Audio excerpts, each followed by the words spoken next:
April 2025 di sini bisa kita katakan adalah pasca Lebaran.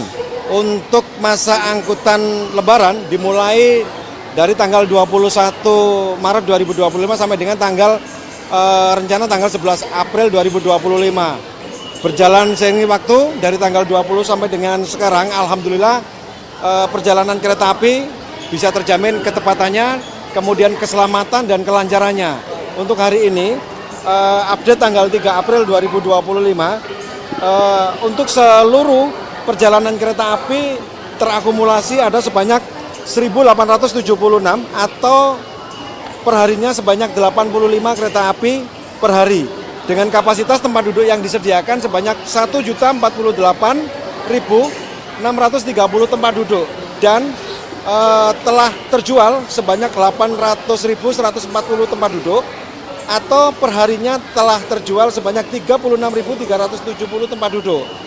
Selain keberangkatan, ini juga ada kedatangan yang sudah mulai menunjukkan angkanya lumayan tinggi. Yang kami prediksi mulai dari tanggal 4 sampai dengan tanggal 6 itu volumenya cukup tinggi. Jadi kalau untuk kedatangan bisa kami sampaikan per hari ini itu di Daop 1 terakumulasi dari tanggal 21 sampai dengan tanggal 11 April 2025.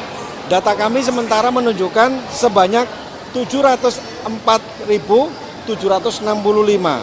Adapun kalau misalkan sebagian yang bisa kami rincikan kedatangan hari ini lumayan cukup tinggi. Tanggal 3 April 2025 ada nanti sampai dengan nanti malam 48.823. Kemudian untuk besok itu sudah mencapai 54. Namun ini masih berubah karena nanti ada mungkin juga di luar Daop 1 keberangkatan dari timur ada juga yang mungkin mendapatkan tiket GoSo atau memang dari beberapa penumpang yang tadinya belum kebagian tiket karena ada penambahan jumlah perjalanan kereta api yang sudah kami umumkan, dia juga membeli pada waktu event-event menjelang keberangkatan. Selama itu tempat duduk masih ada. Pak, berarti untuk ketersediaan tiket dari tanggal 2 April sampai 11 April sejauh ini seperti apa Pak? Lalu yang disediakan sebenarnya ada berapa tiket Pak? Untuk yang balik apa yang mudik ini? Balik 2 April sampai 11. Ya, kalau yang mudik itu masih ada tersisa, mungkin kalau yang terjual sampai dengan saat ini ada sekitar 73% ketersediaan yang untuk mudik di pasca Lebaran dari Jakarta menuju ke timur itu sekitar 27% yang masih tersedia. Tapi kalau untuk arus balik yang dari arah timur ke barat otomatis seperti halnya pada waktu arus mudik dari tanggal 21 sampai dengan tanggal 30 penjualan sudah mencapai 100%. Namun ada beberapa tanggal-tanggal tertentu yang masih tersedia. Misal nih, kalau keberangkatan mudiknya dari Jakarta menuju ke arah timur, itu keberangkatan dari tanggal 3 sampai dengan tanggal 11 besok yang mau pengen mau mudik ke arah timur, itu masih tersedia. Sebaliknya, kemarin pada waktu awal balik dari tanggal 21 sampai dengan tanggal 30 penjualan dari arah timur ke arah Jakarta cukup tinggi. Mungkin kalau misalkan dari hari ini sampai dengan tanggal 6 otomatis yang terpantau sementara ini penjualan sudah mencapai 100%. Ya. Ya. Ada antisipasi nggak Pak misalnya untuk kan Ya. dijemput, Ya. tidak macet. Ya. Skema apa Pak maksudnya Pak? Ya. Skema apa Pak? Ya, jadi kenapa masa angkutan Lebaran ini kita canangkan mulai dari tanggal 21 sampai dengan tanggal 11 April. Terus kemudian ada penetapan juga dari tanggal 24 sampai dengan tanggal 7 itu masa posko. Masa posko itu penyebaran petugas yang melakukan posko, baik posisi petugasnya ada di kantor pusat mulai yang jabatan vice president, kemudian sampai ke direksi, sampai bahkan ke komisaris. Selanjutnya yang di Daop mulai dari jabatan asisten manajer sampai kepala daerah operasi diterjunkan untuk membantu kelancaran operasional pelayanan angkutan lebaran di wilayah Daop masing-masing. Hari ini petugas yang ada di stasiun Pasar Senen, ada berbagai pejabat akan bertanggung jawab terkait kelangsungan. Makanya kami juga memantau di sini.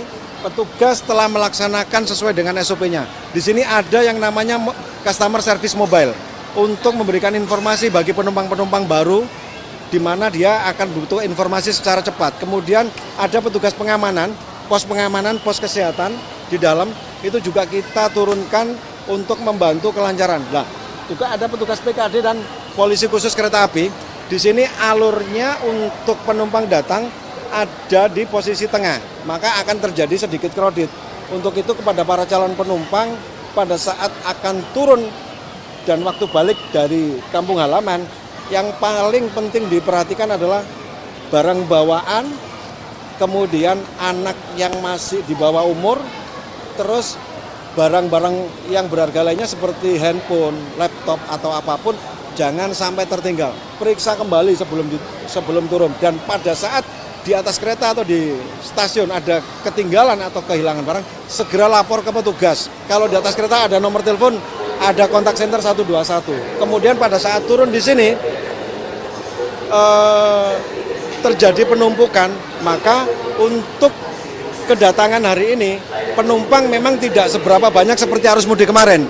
Jadi untuk pengaturannya, penumpang yang baru turun akan kita kerahkan petugas yang ada di sini untuk mengatur alur penumpang agar tidak terjebak crossing di sini.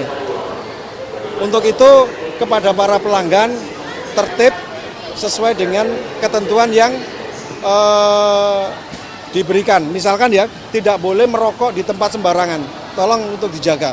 Di atas kereta pun tidak boleh merokok, di atas, di bordes, di toilet itu juga harus dipatuhi. Kenapa? Kalau kedapatan penumpang itu tadi melanggar peraturan perjalanan, maka akan diturunkan di stasiun pertama kali berhenti. Petugas yang ada di stasiun di atas kereta api insya Allah akan melakukan SOP, mengamankan, mengatur, memberikan informasi sesuai dengan apa yang diharapkan. Ya, kalau menurut data sementara ini, itu terjadi tanggal 4 sebanyak 50.048. Ini data untuk tanggal setelah tanggal 4 nanti akan kami informasikan lebih lanjut karena data dinamis. Sampai dengan jam 24.00 mesti ada perubahan. Ada yang membatalkan perjalanan, ada yang melanjutkan perjalanan, ada yang reschedule. Ya. Ya, promo diskon 25% kami berikan. Kemarin kami umumkan ini untuk memberikan bagi para pemudik. Ini khusus di wilayah Daop 1, tidak di wilayah Daop lainnya. Jadi di Daop 1 memberikan potongan 25% bagi para pemudik. Untuk data informasinya lebih detail bisa dipantau langsung di aplikasi Akses Baik KAI, aplikasi-aplikasi yang bekerja sama dengan PT Kereta Api, web kereta api resmi kai.id, kemudian di kontak center 121. Ya. Dari periode berapa? Periode dari arus mudik pasca Lebaran. Berarti dari tanggal Itu dari tanggal, wah ini lupa ini tanggalnya ini. Ya. sampai 11 April. Ya, kalau tanggalnya memang sampai 11 April, untuk pembeliannya itu antara tanggal, nah ini saya lihat. 2 kali ya Pak? Sebentar. Terakhir aku lihat tanggal 4 sih Pak. Oh ya, dari tanggal 4 sampai 11 April. Ya. Jadi untuk program promo diskon dengan tema silaturahmi mudik Lebaran. Jadi di sini mulai dari penjualan pada tanggal 4 hingga tanggal 11 April 2025 untuk keberangkatan dari tanggal 7 sampai dengan tanggal 11 April 2025. Ya. Untuk mekanismenya dari Jakarta ke Timur atau Ya, kalau dari sini persyaratannya KA-KA tertentu ada sebanyak 58 kereta api relasi dari Pasar Senen ataupun Gambir menuju ke timur. Ya. Iya. bukan yang balik ya Pak? Betul. Ya. Untuk mengurangi kepadatan kereta, Ya. kemungkinan nggak sih Pak nanti akan penumpang itu akan diturunkan di misalnya di Jatinegara, di Bekasi, Ya. Ya. atau di stasiun lain di wilayah Ya. Daop 1. Jadi gini, perlu kami sampaikan bahwa untuk wilayah Daop 1 Jakarta ada beberapa stasiun yang memang menurut perjalanan kereta api ada berhenti. Jadi tidak bisa minta turun dimanapun. Jadi untuk di wilayah Daop 1 selain Gambir dan stasiun Pasar Senen, ada stasiun pemberhentian seperti Cikampek, Cikarang, Karawang, kemudian Bekasi dan Jatinegara. Bagi para pelanggan yang sudah beli tiket berdasarkan relasi sesuai dengan stasiun tujuan, karena stasiun pemberhentian di wilayah Daop 1 Jakarta ada beberapa stasiun bisa turun sesuai dengan relasi tiket, nggak harus turun di stasiun Pasar Senen ataupun Gambir. Kenapa? Karena di stasiun Bekasi, stasiun Jatinegara, stasiun Karawang, dan Cikarang, Cikampek termasuk adalah stasiun-stasiun pemberhentian di wilayah Daop 1 di mana tiket sesuai tujuan untuk mengurangi kepadatan di stasiun Gambir dan Pasar Senen. Stasiun Bekasi merupakan stasiun yang banyak diberhentiin kereta api. Jadi untuk tujuan dari wilayah timur ke wilayah Daop 1 Jakarta bisa berhenti di stasiun-stasiun yang memang sesuai dengan tujuan tiket. Ada Bekasi, ada Jatinegara. Karena dengan tahun 2025 ini stasiun Bekasi merupakan stasiun yang terintegrasi dan banyak kereta api yang berhenti di sana. Sebagai bukti, keberangkatan dari stasiun Gambir dan stasiun Pasar Senen lebih terurai. Download Tribun X sekarang. Menghadirkan lokal menjadi Indonesia.